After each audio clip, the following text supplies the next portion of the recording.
Champagne et hydrogène. C'est un curieux cocktail que le plus anglais des Rochelais, Phil Sharp, a choisi pour baptiser son tout nouvel IMOCA en prévision du prochain Vendée Globe.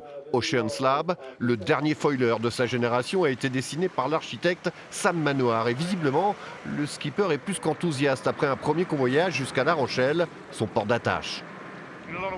Il y a beaucoup de vent, bien plus qu'on en aurait espéré pour une première navigation.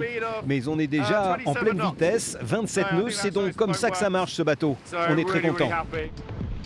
Comme sur ces images en classe 40, cela fait 20 ans que Phil Sharp truste les places de podium sur toutes les grandes courses au large.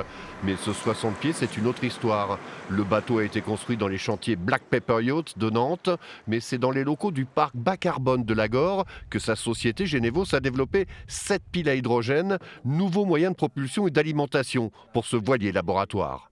On va avoir l'air qui va rentrer d'un côté, l'hydrogène de l'autre. Il y a une réaction chimique dans le stack, vraiment le cœur du système.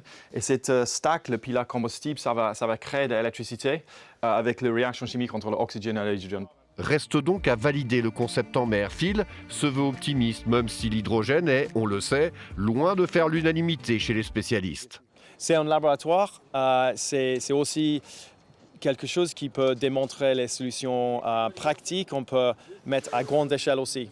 Donc ce qu'on va tester dans le bateau, c'est la technologie Genevos qui est modulaire, qui peut aussi être mis à grande échelle pour les autres bateaux à haute puissance.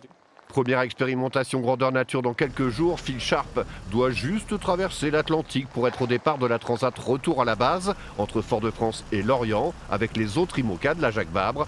Une course qualificative pour le Vendée Globe 2024.